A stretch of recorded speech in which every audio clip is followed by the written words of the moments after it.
Hardy strategy, so it'll be very interesting to see whether or not those tumultuous are found before we head into those final zones, and that ultimate becomes oh so detrimental in allowing these Hardys that freedom of movement. T25 also locking in that Takeda. This is a hero that he was actually noted for when we were here the last year.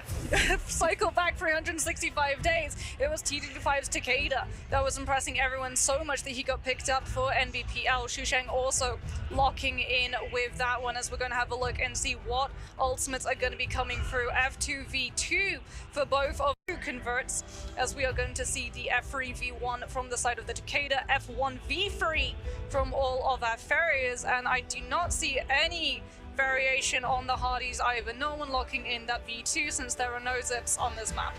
Yeah, absolutely. Important things to note here, though. GG Shot and Action both going to be locking Hardy for their second time. That means their double hero pick is out, and Zell coming in, interestingly enough, is going to double. Already, that's insane for the Hardy, given the fact that that damage, that scaling of your weapon, converts into the amount of damage that you do with that V1, as it's going to be T25 going head-to-head with Akuma. Both of these players looking to pick up those Fireflies. No! Oh, no! And Akuma comes in with a V2! T25 reduced to an absolute sliver of health, taking the fight onto the cliff. Akuma out of dashes, T25 with the parry, going to force the free shell, and we're going to suddenly see the fight swing back in favor of the Takeda as the F comes on through. Akuma not going to be able to throw those blues, having to try and climb up. T25 catches him on the cliff, and T25 gets the kill! Oh my goodness, Akuma griefing himself by jumping off the cliffside instead of using the scale rush. He goes for the clank midair, he gets it, but it's not enough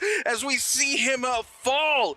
Oh my goodness, T225 so happy about that turn of events as we cut over to AOW's Mike. Now back to J-Team's Action. It just juggling Zell into the air. Zell gonna be caught out into the weapon swap here off of the dual blade. Zell, no place to go, trying to fight it out here with the dagger, but Zell goes down as J-Team's Action finds his first elimination of the game. WBG Spider coming in here looking up for some connections on to AOW's Mike. Mike with the scale rush, but Spider will find the clank coming in with the longsword. Mike with the conversion though, coming in with the blue. He goes for the overhold. Spider goes so low. AOW's Mike wants to make sure he secures this kill, but the third party coming through here from OUG's Panda Man might spell disaster for him. He's looking for the musket shot. WBG Spider just trying to keep his game alive. And there it is, ladies and gentlemen. OUG's Panda Man takes it.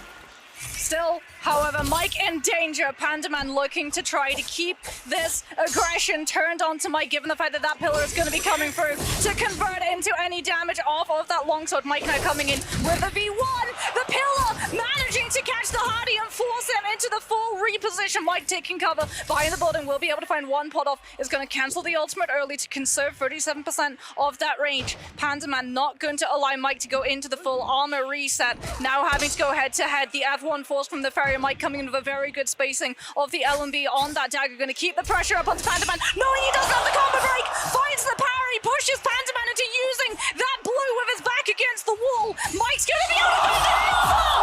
Pandaman trying to drop down with the focus strike off of that tree, and Mike reads it perfectly. This is why he's such a strong solos player, Rune. He pushes you outside of your comfort zone. He forces you into overcommitting, and every single time. Back of the head, he's got eyes on the top of his head, he's got eyes on his feet, he's got eyes on his hand. This man always knows where you are and what you're doing. Oh my goodness, we're gonna cut over here. Back to XCG's Wang Liang at J-Team's Action. Wang Liang hungry to start picking up some eliminations here. He was in second place coming into the day, and off the back of the last game, he has fallen all the way to fourth place, and you can bet he's not happy about it.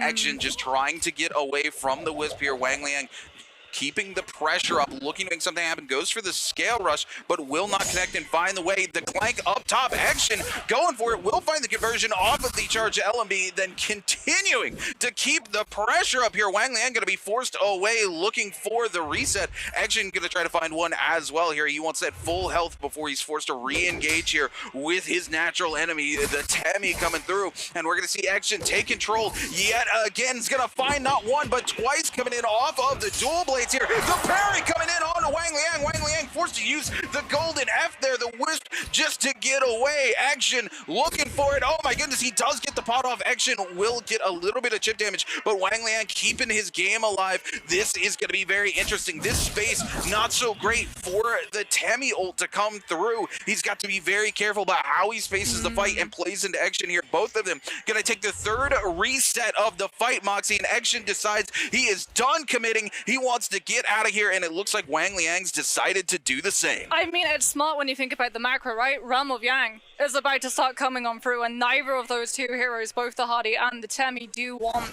to actually have to commit their full ultimates into being able to determine the winner of that fight. Mike coming into the third party, dropping from the roof with the RMB on that fan, and it's going to force Unique on that Justina into utilizing the V2 to try and disengage. This fight is getting a little bit too hot for that Justina's blood, and as a result, you're gonna back off entirely. One dash utilized, one still holding on. 5-2-1. Gonna see the Realm of Yang spawning on up, knows that that is now putting a ticking clock on the Soul Bloom, and it's gonna be 2-5 coming in, forcing the free shell. Unique without the combo break, gonna go into the uppercut, and it's gonna be 2-5 with that katana yet again. That's gonna be able to find the kill, and look at this, crucially, didn't use the ultimate, gets the Soul Bloom, now has the insurance policy if he decides to put himself into that Realm of Yang, as Mike not getting the kill, and that Justina has to turn his attention on to Xu Sheng instead to get her ultimate invested. Mike utilizing the Hadi ultimate to be able to reposition, coming in with the triple charge to be able to buy himself so much space and push Xu Sheng even further into the zone, so he might just go down to the zone tick damage as Mike is able to pick up yet another kill. Oh, this is so unfortunate for JDG's Xu Zhang. I just don't think he had the health bots in the back pocket. Mike gave him more than enough time to find that reset, and he didn't even start to go for one. He was just forced back to the wall into the zone, and Mike more than happy to give up going to Realm of Yang to find that second elimination and continue to keep putting pressure on this lobby. As we take a look, those Realm of Yangs coming forward. It looks like Frostivus, Pandaman, and GG Shaw all looking to fight over one of those Realms of Yang. Wang Liang and Action in another one, and Mike now knowing that he doesn't have the ultimate, like you said, to go into that Realm of Yang, looking to grief some of these other players who are trying to find their way in. He could, theoretically, right? He's 75%. That's odds that you kind of like as a Honey, but there it is. He griefs the entrance. Yeah, he utilizes the F2, the body block. And Spider and 2-5 are both denied the opportunity to be able to go into the Realm of Yang. So it's going to be Frostivus and J-Team's Action. Shots exchanged from the range. Action trying to come in with the RMB overlots to be able to find the connection, forcing the Tumultuan to utilizing that Wisp. No combo breaker available for Frostivus. Now if he gets swept up into a string, Action going to keep the pressure, knowing that's a fact. Utilizes the F2, drops out of it early. Frostivus able to catch where Action falls into the uppercut, grapple bump, into the follow-up with the dual blades, finds almost the kill. It's just a couple more hits, and Frostivus walks away the victor. Oh my goodness, on to the next Realm of Yang here. It's going to be OUG's Pandaman going head-to-head here with GG Shaw. Shaw airborne here into Pandaman's sphere. This is a nightmare for Pandaman. If Shaw can just hold this position, we are going to see that ultimate coming to an end, though. Pandaman might be able to find some extra value. There it is. He's able to connect on the shot behind the pillar, looking for another one. Shaw going to burn the F just to bait out the extra cannon shot here. Looking up for another reset. He's able to keep the dodge up, but Pandaman and him almost equal here. Pandaman trying to find control with the fan, finds a massive parry onto GG Shaw. The follow-up R&B coming in from that fan, the .9 release, and he finds it a second time. OUG's Pandaman comes out on top. We are about to see two players go incredibly aggressive, Rune. These are two players who need the kills to be able to climb up the leaderboard. These are two players that just got handed that safety line of a million birds, mate. They can go as aggressive as they want. They won the Realm of Yang. They're going to have all of their ultimates back, as XCG is Wang Liang, unfortunately, not in a great position. Oh, who's shooting at him? It's Zell coming on in, trying to keep this Tumultuan in that zone for as long as possible. Looks as well like he had a bounty on his head, which was why Zell was able to track that position down. Spider now coming in against Frostivus, going to already have dropped that pillar. Frostivus able to find the parry. Spider take him down yet again. How many times did we see Frostivus get the better of WBG Spider before we headed into today? And yet again, he's able to pull the same magic and take down the current defending world champion. Oh my goodness, Frostivus here absolutely on fire, forcing Shaw into the ultimate already, but Frostivus holding on to the old. Frostivus finds another eliminations, ladies and gentlemen. Frostivus will take the lead here in game number 4. OUG's Pandaman looking to turn on to Frostivus, but importantly, Frostivus still holding on to that Temi ultimate. We're going to see the Wisp invested here is going to throw down, not able to find the connection yet, but Frostivus again has that ultimate. The pillar going to be coming through. Frostivus going to need to use that ultimate soon. There it is, ladies and gentlemen. He's trying to keep Pandaman off of the pillar. He's got him locked down. Pandaman not taking the pillar. Might grief himself, ladies and gentlemen. Can Frostivus find it? There we go. He's going to get out. Pandaman can't possibly look for the elimination, but Frostivus has got to keep going because Pandaman is looking for the long-range snipe. He's not even looking to heal, ladies and gentlemen. Frostivus able to avoid it. Looking for another heal here, using the Wisp just to buy himself a little bit of space. And ladies and gentlemen, ELG's Frostivus is still in it. Mike still, however, right behind Pandaman. The second the Sphere drops out of that mech, we're going to see the potential third party come through. Pandaman caught between both Frostivus and Mike, utilizing the F1 under that pressure, will be able to find the uppercut, but Frostivus with the combo breaker of the F, going to be able to dodge out of any follow-up as a result. Doesn't have it now. Pandaman with the Soul Shatter, able to come through with the break, and Frostivus does go down. He's still got the Vermilion Bird's Might, however, and Mike and Pandaman now go head-to-head. Mike able to catch the uppercut into the grapple bump, into the R&B on the dual halberds. Pandaman tap dodging through, trying to pick up his weapon. Still has Vermilion Bird's Might himself, but he might lose it right now as he's going to potentially get killed on Clank. The V3 catching Mike, pushing him back. Pandaman able to come back in with the neutral and pushes the Honey into utilizing the F2. Mike disengages. Pandaman lives another day. Oh my goodness, Pandaman going through. He's got 33 seconds left on the Vermilion Bird's Might. He's not going to give up the chase on AOW's Mike just yet. He's going airborne, ladies and gentlemen, looking to come in like a heat-seeking missile. He's not able to find the shot. Mike will get the better of him here, but Pandaman going to opt to go for a little bit of a reset here, or might just let Mike put an end to him so that he can take the reset. Oh my goodness, don't hold it too long, Pandaman. Yes, there we go. Pandaman coming in, knows what he needs to do here. He's going to let somebody pick up the elimination so that he can utilize a massive parry coming in from Mike though, and oh my god, 5-2-1's Unique gets deleted from the lobby. And just like that, Mike is able to go from 3 to 5. It's so unfortunate for Pandaman. Like you said, he needs to let someone kill him. He knows that the Vermilion Bird's Might is down to almost 10 seconds. He does not want to go out of this lobby because of holding on to that rebirth a little bit longer before it runs out. But it means that he hands Mike, the current leader on the leaderboard, another 2 kills, and the distance between Mike and everyone else slowly increases yet again as second realm of Yangs are going to spawn on up. Pandaman having gone back to that solo to keep himself in the lobby as well as keep all of that loot.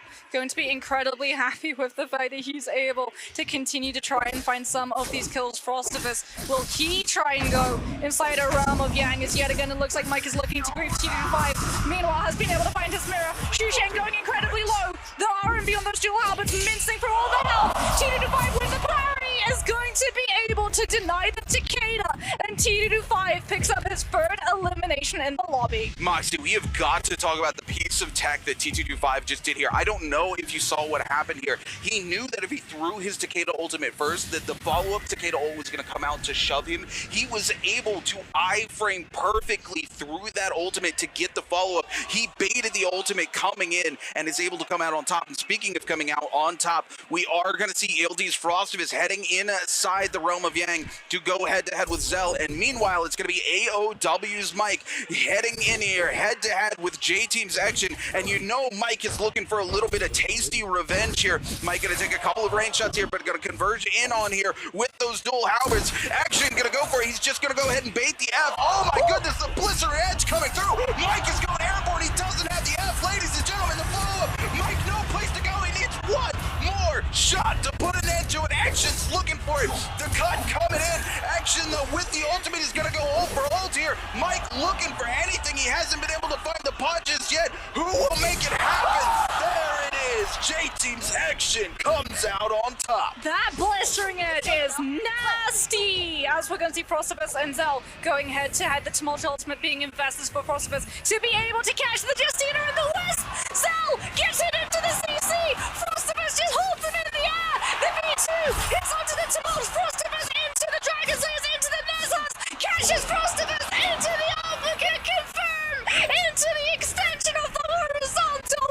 The Justina comes out on top. this is what I'm talking about. This is where Spear has its place in the solo meta. We were talking about this earlier when we were back. That one hit confirmed. Yeah, from that Dragon single Slayers into Nezhas. If you're running Valder or Justina, it's absolutely disgusting. So huge coming in for Zell. Unfortunate for our boy Frostmas. So as we cut back to AOW's Mike here with the Mystic Might on the hunt for yet another one. Sorry, not Mike with the Mystic Might, but still on the hunt. He had the Soul Bloom. Crucially, he was able to cleanse. Coming out here we go. Frostivus will be coming through, and he has exactly 3 minutes and 47 seconds to find that Soul Bloom to get himself back into this game. He's got 3 eliminations under his belt. He cannot afford to go out here, Moxie. Oh my goodness. As we talk about it, J-Team's action coming up and cleaning up yet another elimination, going to 4 as he sends DRG's Akuma back to the lobby. Mike coming in, looking to make something happen here. Action just gonna stay here and loot the body. Mike feeling forced to use that F to get away here, looking for the repair on top of the roof. We have 7 players left remaining alive and 40 seconds until Zone 3 collapses on to Zone 4. Here's Frost. He didn't have a body stored. 3 minutes on the clock for him to be able to try and force a fight and pick up a Soul Bloom. Like you said, he does not want to go out of this lobby. This is his potential pop-off game. He's already on 3 kills. Mike is playing the exact same game, however. As Zell has been able to track that Tumult down. We're going to see the rematch come through. Assault Smolder catching onto the Justina. The Mystic Might, however, with that 25% damage reduction, making it a lot harder for Frostfist to be able to make that damage stick. Free shell form going to be popped from Zell. Frostfist not able to take advantage with the focus strike from that Katana. As Zell has understood that the Tumult that he's fighting is going to be under Yang depletion. He catches the V2 freeze. Once again, Dragon Slayers into Nezhas, into uppercut, into jump horizontal to continue to apply that pressure. And Mike now sees a low health target, moves into position and picks up a second. And we're going to see yet again the freeze from the V2. Dragon Slayers into Nezhas, but Zell cannot actually commit into the fight. Another player shows up for a 4th party, and without that ultimate, that Justina just has to disengage. Oh my goodness, Mike getting his life saved by the rest of the lobby as they show up to try to capitalize on the elimination, but it gives him the distance he needs to break away from this fight. Such an unfortunate turn of events for Frostivus. Speaking of an unfortunate turn of events, Cell thought he was hidden here, but KLA's T225 more than happy to burn the ultimate to pick up his 4th elimination of the game, and we go to 5 players left alive, ladies and gentlemen. We are now Zone 3 collapsing onto Zone 4, and what did we say at the beginning of this game, Moxie? It was going to be much, much more aggressive, and here it is, these Fireflies really putting in work for these players as we take a look at J-Team's action, looking to close the gap onto AOW's Mike. He knows he needs to eliminate him here from the lobby if he has any chance of walking away with the championship. Mike gonna find himself being griefed out by OUG's Panaman coming in with a massive parry, gonna force out the F2. It comes out just a little too late. Mike still eats the riposte damage there, coming through. Action's gonna lock in onto him, coming through, waiting for the opportunity to find the scale rush, but Panaman gonna push him away, giving Zell no opportunity. Action coming in. Look at this, Mike able to find just a little bit of a gap here, but Action on top of him already. The reset into the white armor swap. He finds another white armor, ladies and gentlemen. AOW's Mike wants it so bad, he's not gonna let it go. Oh, he gets grapple cancelled. He has the lunge on the staff, utilizing the horizontal after going into the Rising Clyde, will be able to keep himself moving. Unfortunately, that armor reset that he was able to pick up has now almost entirely been denied. Both Pandaman and Action just waiting around the edges of the building for Mike to have to reveal himself, and eventually Scale Rush. We're going to see Action come through with the cannon, the AoE damage forcing Mike off of his hiding spot, the grapple connection onto Pandaman. Mike with the staff movement looking to try to break away and maybe disappear amongst the treetops, but that's not going to be allowed. He's going to take so much damage coming through. Action looking to grief the disengagement. Pandaman and Action entirely ignoring each other, both desperate to be able to pick up this kill. The R&B on the dual halberds. Mike having to utilize the F2, puts himself into the hay bales to be able to scare us into another building. He's got the ultimate as well on the rooftop, finds another armor reset onto the grey armor, but the LMB and the legendary fan shuts it down entirely. The ultimate's going to carry Mike to safety for a little bit of time, but that might just be for a couple more seconds. As in front of him, the base ref rolls. He decides to go in. He goes into the base ref. He takes his chances.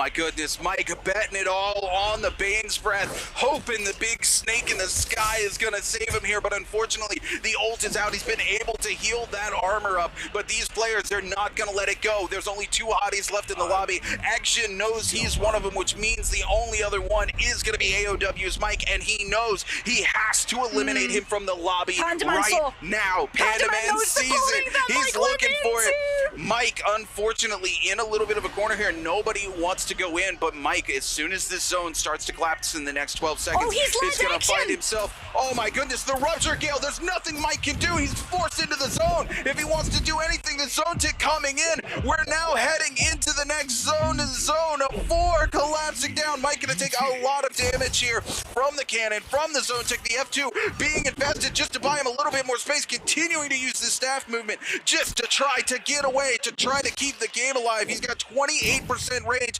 Can he do it again, Moxie? Action's tracking him, T2-5. Also, every single player in this lobby has identified that this hottie is in trouble, and everyone is coming out of the woodwork to be able to pick up the kill. Mike looking to try and kite towards that Morris Blessing. Might be able to pick himself up. An armor swap. Will be able to. He finds the purple armor. Mike continuing to move, gets another reset onto the F2, gets caught mid-air, however, by the Assault Smolder, losing all of that reset health, and he's gonna go down. The Dragon Lake from XCG on top of the cliff edge takes Mike down. Wang Liang claims the kill, and Mike goes out of the lobby. Pandaman also taking so much pressure, putting himself into a position to be able to look to shock that kill, force the Fairy into utilizing that V3 far sooner than Pandaman wanted, and just like these players do not want a hardy into the final zone, they definitely don't want a Fairy either.